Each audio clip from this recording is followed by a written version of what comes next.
Yo, welcome back, ladies and gentlemen. For the record, number 16 of this school year, first edition of my second semester of senior year. It's my last semester doing this podcast, Ethan. It's been too long since we put our last one up. Been dying to, start talking football again. Yeah, as soon as we start talking football again, it's over. Yeah, probably the last one we'll get to talk about football for, and we got a lot to talk about. Yeah, we can start talking about that LSU Clemson national championship game last night. I think it was I think Clemson got robbed of their momentum they had. I thought for sure Clemson would take a W, but props to Joe Burrow, nuts, right? We won the Heisman, undefeated, 60 touchdowns in a season, crazy good stats. Yes, but if you guys don't know, he broke the FBS record for most touchdowns in a season by any quarterback. I didn't see this coming, but a couple of things I thought were just huge, big plays in the game is the LSU guy, the running back, put his hand out of bounds on a big 30-yard rush, and 3 plays later, they didn't even review it, and 3 plays later they scored. Yeah, no, that was a huge momentum shifter for LSU because I believe they took the lead on that possession 21-17 and never kind of looked back from there.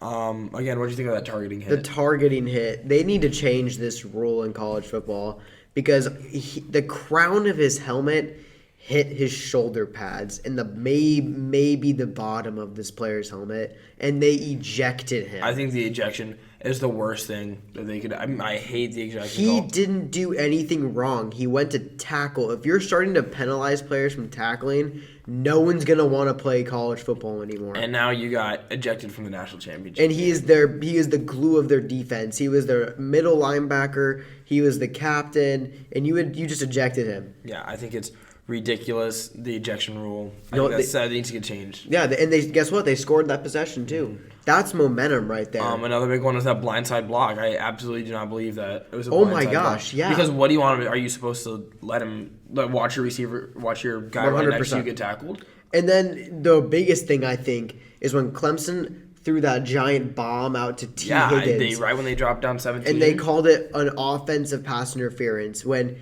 the LSU defensive cornerback just flopped to the ground. Yeah, I think those are all huge plays that could have turned this thing Clemson's way, but realistically, their corners had no answer for the LSU wide receivers. That's 100%. That's true. Jamar Chase, 221 yards receiving and 2 touchdowns with 9 receptions. All credit to Joe Burrow, but his wide receivers played such a big game last night. I did not expect them to get that wide open on some of these Clemson D-backs. Trevor Lawrence had 13 or 14 overthrows. I haven't seen Trevor Lawrence play like that at all in his career. We've seen 2 years of straight dominance out of him, and then he goes and plays the worst game of his career in the national championship. Granted, his offensive line just didn't do anything for him. He got no time, and if you look at the difference between how much time Joe Burrow had versus how much time Trevor Lawrence had, 100%. It was just ridiculous. I felt bad for the guy. He was giving it all his all, and on that last possession that they had, his fumble, you could just tell, he watched it slip away from him. Yeah, he was just done. But, they're going to be back in the college football playoff next year. Oh, they're going to be hungry. Trevor Lawrence is going to be hungry Lawrence next year. is immediately going to be probably the top Heisman, the front runner for the Heisman to start the season, along with, Justin Fields. You know who is actually weirdly in the top 5 for Heisman candidates? I don't know if you knew this. The Mac Jones guy from Alabama. I don't even know if he's going to be the starter next year. I don't think he is. Because Bryce Young is amazing. He's something everyone's gonna have to watch out for next year, because he's not gonna waste any time. He doesn't plan on being a backup. So, all right. So with the Clemson LSU game out of the way, let's look at some other big bowl games like the Chick-fil-A Peach Bowl. LSU 63, Oklahoma 28. That was. I think we all expected LSU to win that game. It's embarrassing. But if you're Oklahoma, you can't give up 63 points. In a playoff game. That's it's so embarrassing. And then, in my opinion, one of the greatest games I've ever got to witness, the Clemson-Ohio State game. Clemson 29, Ohio State 23. I anticipated that game so much. I could not make my decision on who I thought was going to win. I still think Ohio State got gypped in that game, too. I do, but they had their chance to go down and win it. and they didn't. And That's true. Yeah. Miscommunication between the Justin Fields and his wide receiver there, and it could have put him in the national title game. A game that I think that they very well could have won. Oh, 100%. I think refs need to go. They need to underdo some sort of new training thing because these refs lately have just been on something else. They need to change some rules again with this targeting thing that we saw. We saw it in the Clemson-Ohio State game too. I do not believe that guy should have been ejected, and I don't think that the Clemson player should have been ejected last night either. No, I 100% agree. Another big kind of interesting bowl game from the season was the Cincinnati-Boston College game. Cincinnati beat Boston College 38-6. Yeah, Cincinnati's no joke. They're a team you got to watch out for, and they're a team that plays Nebraska week 2 next year. It's going to be a good one. Another game was the All-State Sugar Bowl, Georgia 26, Baylor 14. It was closer than it sounded, the 26-14. I didn't expect Baylor to even be in the game, honestly. I thought Georgia was going to run it up on them. Yeah, I just didn't think – I kind of knew that was going to happen. Baylor – Georgia is just in another league compared to Baylor, Big 12 team. Another game, the Citrus Bowl, Alabama 35, Michigan 16. I knew this was coming. I kind of expected I thought it was going to be a good one. I really thought it was one of the bowl games I was most excited for sure. I mean, all Mac Jones had to do is just throw it to one of his 4 amazing receivers. That's all he had to do, and he did. That's why they won. Yeah, and I mean, if you look at their draft, Jerry Jeudy and Henry Ruggs are both going to go in the top 15, and next year you already know Devontae Smith's going to be the same thing. Oh my gosh. That receiving core is one of the best I've ever seen. Oh, 100% agree. Another game, the Outback Bowl, was a great game. The Minnesota 31, Auburn 24. It was such a good game. I loved seeing Minnesota beat Auburn. Yeah, I mean I was glad to see it. You want to see the Big Ten do good, but I didn't think I expected Minnesota to beat Auburn, but. It was huge for Minnesota. They finished ranked in the top 10. Got a big win. Yeah, it kind of shows. It's going to help them a lot next year. Yeah, 100%. Another big game, the Oregon-Wisconsin game. Oregon 28, Wisconsin 27. Solid one. That was fun one to watch. That was a lot of fun to watch. I mean, it went down straight to the last possession of the game. Mm-hmm. Wisconsin just couldn't finish. Mm-hmm. They had just no passing game that game. They really never have. If you are able to shut down the rush at all, then you're good. Wisconsin's gonna be in trouble. Yeah, because but Jonathan Taylor, I think he played well, didn't he? Yeah. He only had 94 yards, but it's just it was him out of the backfield. I remember watching that game and seeing him coming out of the backfield and lost screen passes. Cohen just got outplayed by Herbert, but damn, Herbert's a solid QB.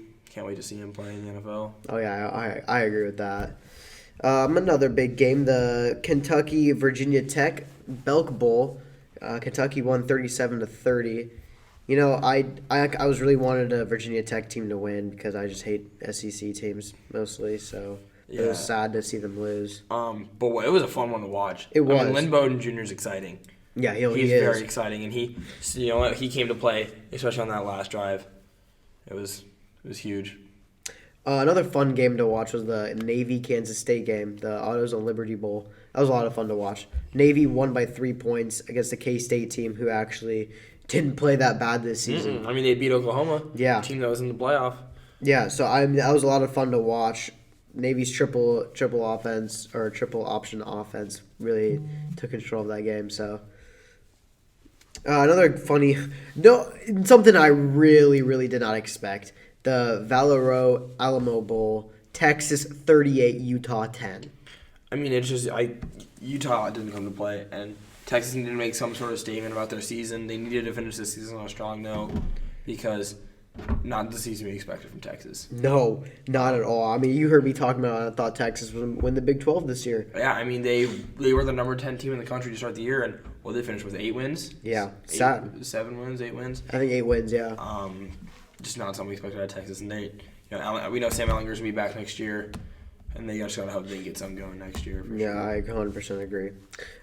Capital One Orange Bowl, Florida 36, Virginia 28. I really was cheering for Virginia on this one. I think we both wanted Virginia to win. What does it say to you that the number 2 ACC team, who everyone thinks is so weak, almost beat the number 2 SEC team? Yeah, I don't know. I think I expected Florida to win by a lot more than they did. But it was a big win, and I don't think anybody was happy they were playing Virginia in the first place. I don't think they should have matched saw up with each other. The Florida players are tweeting out, "Oh, we should be in the playoff." Blah, blah, blah. Obviously not. But they'll get their shot next year. Yeah, maybe. Dan Mullen is a fantastic coach. I really think Dan Mullen's a great coach. Another great game, in my opinion, was the Camping World Bowl. Notre Dame 33, Iowa State 9. And again, another one I didn't like. The matchup I didn't like. I thought Notre Dame should have been playing in it. Probably should have been playing in a New Year's Six Bowl, and I would have liked him playing a New Year's Six Bowl. Tell me about him get beat again by a ranked opponent. How good of a matchup Notre Dame versus Minnesota would have been. Would have been a good one. I think that would have been a great matchup. Yeah, but Notre Dame 33, Iowa State 9. I'm a Notre Dame fan, guys. Everybody should probably know that by now. So it was pretty awesome watching them win. Something that I really kind of surprised me: Penn State 53, Memphis 39. Memphis actually, the score really doesn't show how close it really was. Memphis was right there with them the entire game. And Memphis isn't a team, another one that you can take for granted because they've been up there in the top 25 all season long, and they've had something to prove all season. They got their chance. Yeah, 100%. Another kind of big game was the New Era Pinstripe Bowl. I know it doesn't seem like a lot, but Michigan State 27, Wake Forest 21. Wake Forest was ranked almost all year, and Michigan State played terrible season. Yeah, I mean, Michigan State just been over the last 2 years have just fall off completely. They finished season 7-6, just above 500. They have a solid defense. They haven't been able to get anything going on offense all season long. Another game was the A&M Oklahoma State game. I was cheering for Oklahoma State again in this one. Not a game I expected A&M to win. Yeah, 24-21 was the final score. I mean, that's just a field goal. That's it. Mm-hmm. And Oklahoma State's going to be dangerous next year. Yep, they return a lot of guys. They return their two best offensive players. And they're for sure going to make a run at the Big 12 title next year. I 100% agree with you on that one.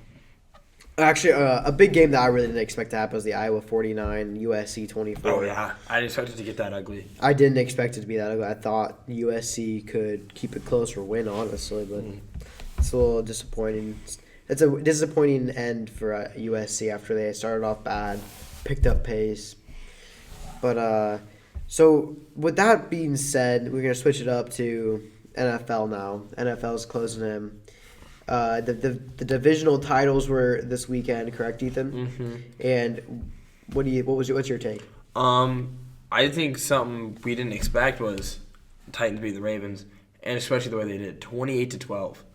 Just a team that looks almost unstoppable all season long gets beat by a wild card team, a team that barely made it into the playoffs. I mean, one man. Yeah, Derrick Henry, a man amongst children in that game. Oh, my God. Yeah, over 200 yards rushing, right? I mean, he went just about 200, 195, 30 carries for 195. I mean, Tannehill only threw the ball 14 times. I mean, credit to Tannehill, but all he's got to do is hand the ball off. And, it was ugly the whole game. Tennessee they look so good. San Francisco handled Minnesota pretty easily. I think that's not what we expected. I think San Francisco's the best team in the NFL. They're so talented. The way they built this through their offensive defensive line, it's going to be something that's going to be hard to stop this weekend. In Nebraska, too, we see a lot of Minnesota fans. I saw a lot of people moping around. Hey, better luck next year, pals. Yeah. The KC Houston game. Oh my gosh, the Patrick Mahomes show. Yeah, I get off work and I see Texans up 24-0, and literally a half hour later, it's 28-24. The Chiefs. I was stunned. I didn't expect that at all. As I was watching that game, it was so funny to watch because it was literally just Patrick Mahomes. We carried there was nothing going on. He just made nothing out of. It was literally him to Travis Kelce over and over and over again, and Travis Kelce played a big role in bringing that team back. That game was a lot of fun to watch. Yeah, I think he had 3 consecutive touchdowns to give him the lead. That's just ridiculous. The Green Bay Seattle game was so fun to watch. Did you see that last call by the refs? The Packers guy, Jimmy Graham for the first down. Horrible call. Oh my gosh! Yeah, I don't know how you get that wrong on the field and then proceed to go look at it and tell them to say the play stands. I 100% agree with A you. clear angle on Twitter, you should have better angles on. They should have way better angles themselves. Oh, I 100% agree with you on that one. I don't know what if maybe the first down marker was off or something because I could not have told you what they were seeing. So with conference championships coming up this next weekend, who do you have? KC or Tennessee? I'm gonna take KC, but I wouldn't be surprised if the Titans win just because KC's lack of a defense. It's gonna be tough for them to stop Derrick Henry. Derrick Henry. Oh my gosh, that man. And Green Bay, San Francisco. I definitely think San Francisco is gonna take this one. This would be such a fun. I game do to think it's watch. gonna be a good game. I do, but I think the 49ers are just too much for the Packers. And then I expect the 49ers to beat the Chiefs in the Super Bowl. So you think it'll be 49ers versus Chiefs in the Super Bowl, and you think it'll be 49ers crown the champs? Yep. All right. What do you like? Who you like to win it? I think I got the Chiefs winning it all. Yeah, Unless we're gonna have another repeat of like the Buffalo Bills from like the '90s, where they'll show up to 3 straight Super Bowls and lose them all. yeah, I mean, I don't know. The Chiefs' offense is something that very few teams have been able to stop. Yeah, I mean, maybe last year they ran into the roadblock of Tom Brady and Bill Belichick. Yeah, but I think I like what the Niners got going on defense, and I think that is why I take the Niners to beat the Packers or to beat the Chiefs in Super Bowl. All right, well there you go. Anything else? I think that should cover it for this week. Yeah, guys, but it's awesome to be back talking sports again. We've missed it so much. Ethan, this is the beginning of the end, man. Yeah, This is coming up in the last couple for the rest of the semester, and then I'm out of here. This is my last semester doing this podcast, and you're on your own. yep. All right, guys. It's gonna be a fun one. Well, thank you for listening. Tune in next week, and see you guys later. See you.